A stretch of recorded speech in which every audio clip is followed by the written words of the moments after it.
مسلمانوں کا سب سے بڑا دشمن مسلمانوں کا طبقہ اشراف ہے۔ ہر بار وہی غلطی دہرائی جاتی ہے جو پچھلے 80 برسوں سے بھارت کا مسلمان دہراتا رہا ہے۔ بنا سوچے بغیر سمجھے صرف ورودھ پردرشن کرتا ہے۔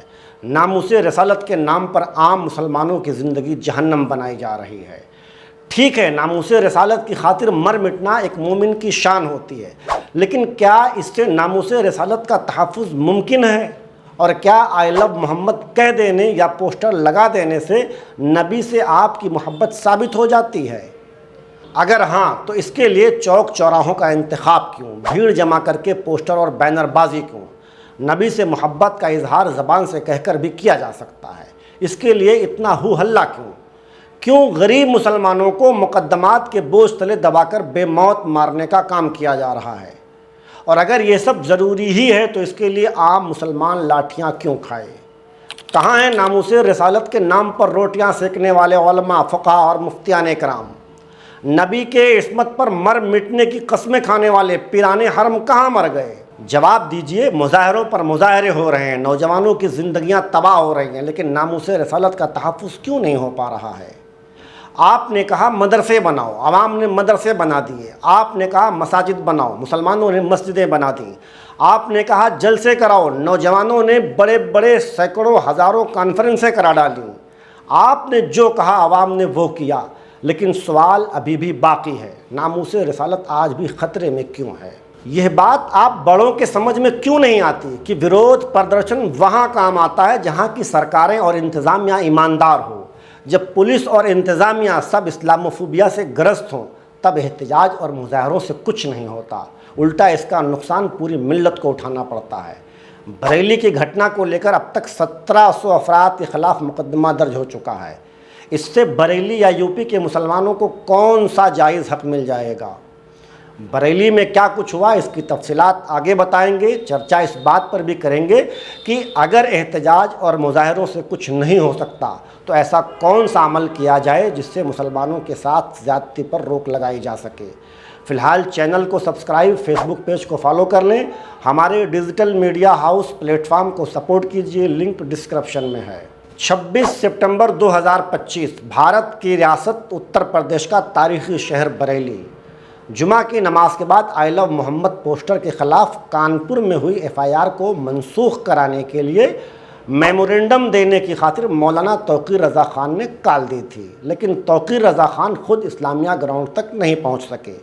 پولیس نے پہلے ہی انہیں نظر بند کر دیا اور دیکھتے ہی دیکھتے یہ جلوس انتظامیہ اور پولیس کے لیے ایک ٹارگٹ بن گیا۔ لاٹھی چارج، آنسو گیس، گرفتاریاں، الزامات اور پھر ایک پوری کمیونٹی کو دبانے کی کوشش کی گئی۔ معاملہ صرف میمورنڈم یا محض نعرے بازی نہیں بلکہ قانون، انصاف اور مذہبی آزادی کے توازن کا بھی ہے۔ بریلی کی گھٹنا سے سوال کھڑا ہوتا ہے کہ کیا ملک میں قانون سب کے لیے برابر کام کرتا ہے؟ مسلمانوں کے لیے تحفظ ناموس رسالت کا آخر راستہ کیا ہے؟ خبروں کے مطابق نماز جمعہ کے بعد جب چند نوجوانوں نے آئی لو محمد کے نعرے لگائے تو یہ ایک پرامن احتجاج کی شکل میں تھا، لیکن انتظامیہ نے لمحوں میں اسے اشتعال انگیزی قرار دے دیا۔ پولیس نے فوراً لاٹھی چارج شروع کر دیا، آنسو گیس کے گولے داغے اور بے قصور شہریوں کو حراست میں لے لیا۔ گرفتار لوگوں پر الزامات ہیں کہ امن عامہ میں خلل ڈالا گیا، غیر قانونی اجتماع کیا گیا اور اشتعال انگیزی کی گئی، لیکن کیا یہ واقعی جرم تھا یا حکومت کی زیادتی؟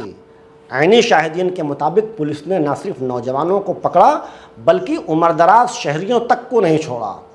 یہ رویہ کسی معمولی احتیاطی اقدام سے بڑھ کر طاقت کا بیجا استعمال کا تھا۔ پرو اور تیوہاروں کے دوران آپ نے دیکھا ہوگا جب بھی پرو اور تیوہار آتے تھے اتپات شروع ہو جاتی تھی۔ اب اتپاتیوں اور اپدرویوں کو پتہ لگے گا کہ 7 پیڑھیاں یاد آئیں گی ان کو،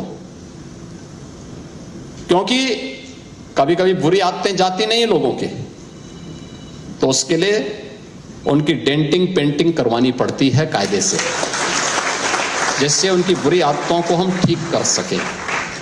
اور یہی ڈینٹنگ پینٹنگ آپ نے دیکھا ہوگا کل بریلی کے اندر وہ مولانا بھول گیا کہ شاسن کس کا ہے۔ وہ یہ مانتا تھا دھمکی دیں گے اور ہم زبردستی جام کر دیں گے۔ ہم نے کہا جام نہیں ہوگا، کرفیو بھی نہیں لگے گا، लेकिन कर्फ्यू का सबक तुम्हें ऐसा सिखा देंगे कि तुम्हारी आने वाली पीढ़ी दंगा करना भूल जाएगी। क्या तरीका है ये? आप सिस्टम को ब्लॉक करना चाहते हैं, और यह प्रवृत्ति थी यूपी के अंदर। 17 के पहले यही होता था, और हम इसी बात को कह सकते हैं कि 17 के बाद हमने कर्फ्यू भी नहीं लगने दिया, लेकिन ऐसे बैरियर को चुन चुन करके वे जिस प्रकार की भाषा को समझते थे उस प्रकार की भाषा से उनको समझा करके उसको उसकी सजा दिलाने का काम भी किया है। और उत्तर प्रदेश की ग्रोथ स्टोरी यहीं से शुरू होती है। भारत का संविधान शहरियों को आर्टिकल 19 के तहत फ्रीडम ऑफ एक्सप्रेशन और आर्टिकल 25 के तहत मजहबी आज़ादी देता है। सवाल यह है कि आई लव मोहम्मद कहना किस तरह से इन दफ़ात की खिलाफ वर्जी बन गया। जब अक्सरियती तबके के मजहबी मुजाहरों में कोई पाबंदी नहीं होती तो फिर मुसलमानों के लिए पैमाना बदल क्यों जाता है? ये वो लम्हा है जब हमें कहना पड़ता है कि अब संविधान का इतलाक़ सबके लिए बराबर नहीं रहा। ये सेलेक्टिव जस्टिस है जो किसी भी जमहूरी मुल्क के लिए एक ख़तरनाक निशानी है। बरेली का मामला लम्हों में पूरे मुल्क में गूंज उठा। कानपुर, लखनऊ और दिल्ली तक के मुसलमानों ने एहतजाज किए। सोशल मीडिया पर आई लव मोहम्मद ट्रेंड बन गया। लाखों लोग इस बहस में शामिल हुए, मगर मेन स्ट्रीम मीडिया ने क्या दिखाया? सिर्फ अफरा तफरी, शोर शराबा और सिर्फ पुलिस का मौक़िफ़। मुस्लिम कम्युनिटी की आवाज़ दबा दी गई। ये मीडिया की गैर जानिबदारी नहीं बल्कि मुनज़्ज़म खामोशी है, जो एक जुर्म है। मुल्क की सियासत भी इस पूरे मामले पर खामोश है। मुसलमान जिन सियासतदानों को अपना मसीहा मानते हैं उन्होंने मुजरिमाना चुप्पी साध रखी है। किसी ने एक ट्वीट तक नहीं किया। ये खामोशी मुसलमानों के लिए एक पैगाम भी है कि वो अपनी जद्दोजहद दूसरों पर नहीं छोड़ सकते। उन्हें अपने हक़ के लिए खुद मैदान में उतरना होगा। हर बार की तरह इस बार भी मुसलमान सड़कों पर निकले, लेकिन क्या ये एहतजाजी मुजाहरे वाकई नामुस रसालत के तहफ़्फ़ुज़ की ज़मानत देते हैं या फिर ये कम्युनिटी को मज़ीद नुकसान पहुँचाते हैं? तारीख़ गवाह है कि मुजाहरों के नतीजे में अक्सर गिरफ़्तारी, तशद्दुद और बदनामी मुसलमानों के हिस्से में आती है। असल सवाल ये है कि जज्बात के बजाय मुस्बत हिकमत अमली क्यों नहीं? बरेली की सरजमीन हमेशा मजहबी फ़िक्री रहनुमाई का मरकज़ रही है। आला हज़रत इमाम अहमद रज़ा ख़ान बरेलवी की तालीमात हों या उलमा की खिदमात, ये ख़ित्ता हमेशा शऊर और इल्म का गौहरा रहा है। मगर आज ज़रूरत जज्बात की नहीं बल्कि मुस्बत हिकमत अमली की है।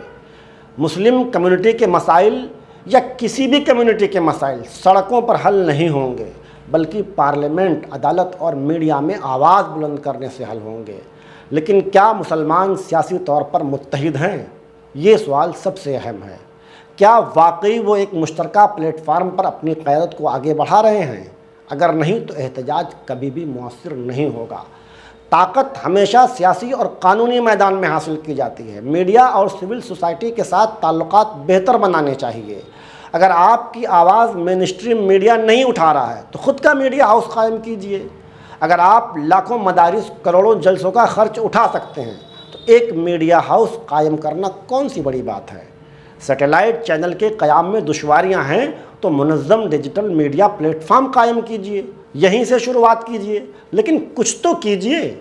नामूस रसालत का तहफ़्फ़ुज़ हो या मिल्लत की अज़मत रफ्ता, ये सब सिर्फ नारों से मुमकिन नहीं, ये एक मुनज़्ज़म सियासी और समाजी हिकमत अमली से ही मुमकिन है। आई लव मोहम्मद एक नारा जो महज अक़ीदत का इजहार था, लेकिन हुकूमती क्रैक डाउन की अलामत बन गया।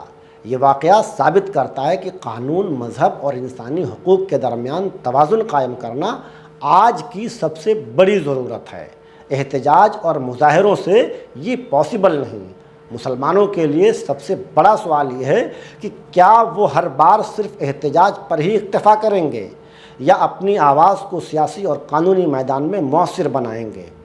वक्त का तकाज़ा यही है कि दुश्मन अनासिर और गलत फहमियों से बचते हुए मुसलमान एक मुनज़्ज़म, पुरअमन और सियासी हिकमत अमली इख्तियार करें, क्योंकि मुस्तक़बिल का फ़ैसला सड़कों पर नहीं बल्कि विधानसभा और पार्लियामेंट में होता है। अब यहाँ तक वीडियो देख ही लिया है तो चैनल को सब्सक्राइब और फेसबुक पेज को फॉलो भी कर लें। शुक्रिया।